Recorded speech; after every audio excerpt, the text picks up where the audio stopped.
ગુજરાતમાં છેલ્લા ઘણા સમયથી વાતાવરણમાં પલટો આવી રહ્યો છે। આ બધાની વચ્ચે એવી પણ ક્યાંક શક્યતાઓ વ્યક્ત કરવામાં આવી હતી કે ગુજરાતમાં માવઠું આવવાની શક્યતા છે અને તેની અસર ગુજરાતના ઘણા બધા વિસ્તારોમાં પણ જોવા મળી હતી। પરંતુ હવે આગામી સમયમાં માવઠાની શક્યતા કેટલી છે અને ખાસ કરીને કયા એવા વિસ્તારો છે અને કયા એવા શહેરો છે કે જેમાં માવઠાની આગાહી વ્યક્ત કરવામાં આવી છે તેના વિશે જ આજના વિડીયોમાં વાત કરીશું। નમસ્કાર, હું હંસિની અને તમે જોઈ રહ્યા છો નિર્ભય ન્યૂઝ। ગુજરાતમાં છેલ્લા ઘણા સમયથી એવું કહેવામાં આવી રહ્યું છે કે ભર ઉનાળાની શરૂઆતમાં જ માવઠું પડી શકે છે, પરંતુ જો વાત કરવામાં આવે આજના દિવસની તો આજના દિવસે કયા ખાસ કરીને એવા શહેરો છે કે જેમાં આગાહી કરવામાં આવી છે। દરિયાકાંઠાના અનેક એવા વિસ્તારો છે કે જેમાં વરસાદ પડી શકે છે, છૂટોથી મધ્યમ વરસાદ છે, હળવો વરસાદ છે, તેની પણ ક્યાંક સંભાવનાઓ વ્યક્ત કરવામાં આવી છે।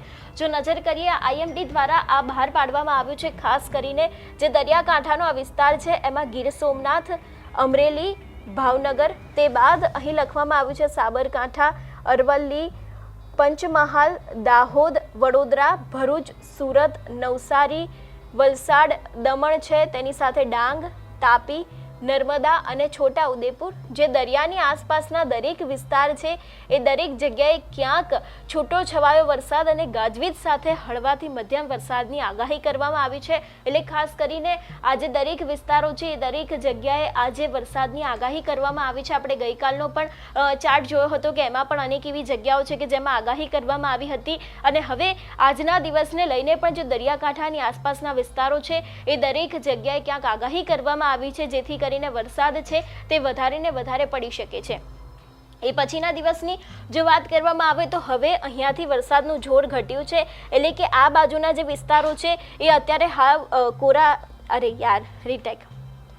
તે અત્યારે સાવ કોરા દેખાઈ રહ્યા છે। તેની સાથે જો દરિયાકાંઠાના વિસ્તારોની વાત કરવામાં આવે તો છોટા ઉદેપુર છે, નર્મદા છે, તાપી છે, તેની સાથે ડાંગ, નવસારી છે અને આજે નીચેના વિસ્તારો છે એમાં પણ ક્યાંક વરસાદ પડી શકે છે તેવી શક્યતાઓ વ્યક્ત કરવામાં આવી છે। એટલે જે પ્રમાણે હવામાન નિષ્ણાંત પરેશ ગોસ્વામી દ્વારા કહેવામાં આવ્યું હતું કે હવે ભર ઉનાળે પણ વરસાદ પડવાની શક્યતા છે, એ શક્યતા ક્યાંક હવે સચ્ચાઈમાં ફરતી હોય એવું પણ લાગી રહ્યું છે, કારણ કે આપણે ડાંગની પણ ઘટના જોઈ હતી કે ડાંગમાં પણ વરસાદ આવ્યો હતો અને કમોસમી વરસાદને કારણે અનેક એવા ખેડૂતો છે જે ખેડૂતોના પાક બગડવાની પણ ક્યાંક શક્યતાઓ બતાવવામાં આવી હતી।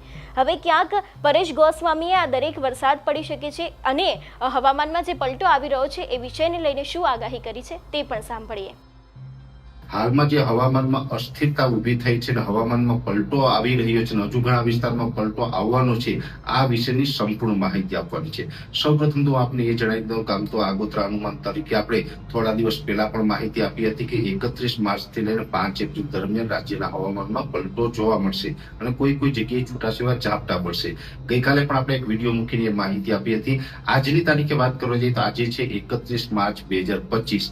આજે રાજ્યના હવામાનમાં પલટો આવ્યો, પણ જે અનુમાન હતું એમ દક્ષિણ ગુજરાત અને દક્ષિણ ગુજરાતમાં પણ ડાંગ, આહવા જેવા વિસ્તાર છે, વલસાડના મુખ્ય વિસ્તારો છે, એ વિસ્તારોની અંદર હવામાનમાં પલટો જોવા મળ્યો, ઘાટા વાદળ પણ જોવા મળ્યા। જો કે એ વિસ્તારોની અંદર કદાચ ઝાપટા પડ્યા હોય એવું પણ બની શકે છે। આપણે અત્યાર સુધી એ સમાચાર પ્રાપ્ત નથી થયા, પણ બની શકે છે કે ત્યાં આજે કદાચ ઝાપટા પડ્યા હોય। આવતીકાલથી આ વિસ્તારમાં વધારો થશે। આવતીકાલે 1 એપ્રિલ છે, એટલે 1 ને 2 એપ્રિલ છે એ 2 દિવસ એવા છે કે જેમાં સૌરાષ્ટ્રમાં પણ અસર થવાની છે। એટલે હવે પહેલી વાત તો એ સમજવાની છે કે જે આ હવામાનમાં પલટો આવી રહ્યો છે, વાદળછાયું વાતાવરણ થશે ને અમુક જગ્યાએ માવઠાના ઝાપટા પડશે, પણ અહીંયા કોઈ એવો ડર રાખવાનો નથી કે આ માવઠાને કારણે મોટું નુકસાન થાય, કેમ કે આ અતિ તીવ્ર માવઠું થવાનું નથી, એકદમ સામાન્ય છૂટા છવાયા ઝાપટા પડવાના છે।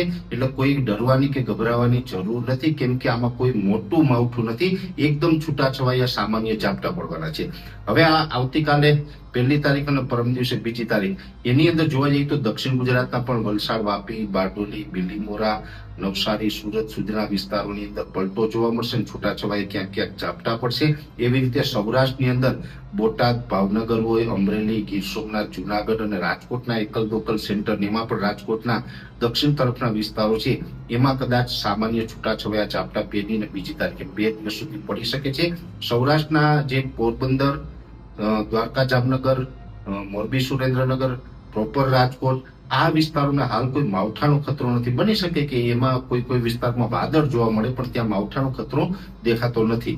એટલે 2 દિવસ સુધી સૌરાષ્ટ્રમાં અસ્થિરતા રહેશે। કચ્છના દરિયાઈ કાંઠાની અંદર કદાચ 1 અને 2 તારીખ દરમિયાન કોઈ જગ્યાએ વાદળ થાય અને એકલ દોકલ સેન્ટરમાં ક્યાંય છાંટા પડે એ વાત અપવાદ રહેશે. પણ સૌરાષ્ટ્રમાં પણ આ વિસ્તારોમાં જ્યાં ઝાપટા પડશે એકદમ સામાન્ય અને એકદમ છૂટાછવાયા હશે.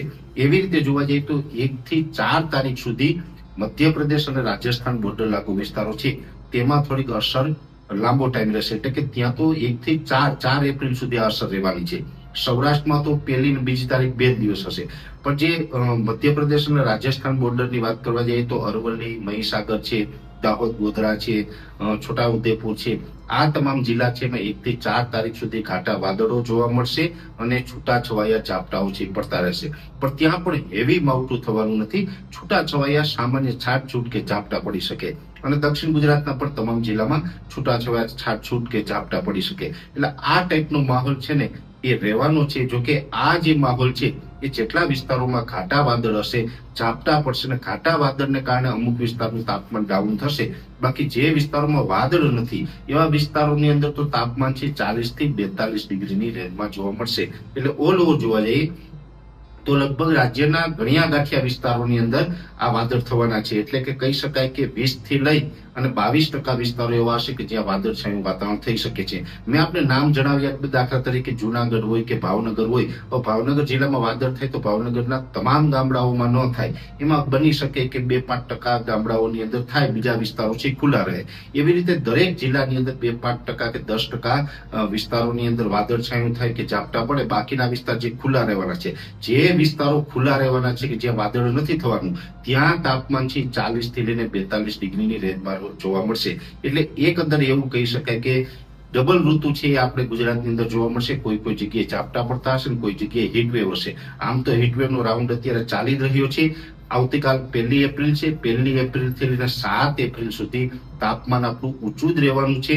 આમાં કોઈ તાપમાનમાં ઘટાડો નથી થવાનો કે રાહત નથી મળવાની. એવરેજ તાપમાન છે એ 40 થી લઈને 42 ડિગ્રી અને આઇસોલેટેડ એરિયાની અંદર 43 ડિગ્રી સુધી પણ તાપમાન પહોંચી શકે. એટલે તાપમાન અને સાથે સાથે અમુક વિસ્તારમાં ઝાપટા, આ ટાઈપનો હમણાં માહોલ રહેવાનો છે. ખાસ કરીને 1લી અને 2જી તારીખે જે સૌરાષ્ટ્રમાં ઝાપટાની શક્યતાઓ છે, દક્ષિણ ગુજરાતમાં છે અને મધ્યપ્રદેશ બોર્ડર લાગુ વિસ્તાર છે. આગળ ઉપર આ હવામાન કેવું રહેશે એના વિશે પણ વિશેષ માહિતી નેક્સ્ટ વિડીયોમાં આપવામાં આવશે. તમારા વિસ્તારમાં હાલ કેવો વરસાદ છે અને શું તમારા વિસ્તારમાં પણ વરસાદની આગાહી કરવામાં આવી છે કે કેમ, અમને કમેન્ટ કરીને ચોક્કસથી જણાવજો. તેની સાથે જ અમારી ચેનલ નિર્ભય ન્યૂઝને લાઇક, શેર અને સબસ્ક્રાઇબ કરવાનું ભૂલશો નહીં. નમસ્કાર.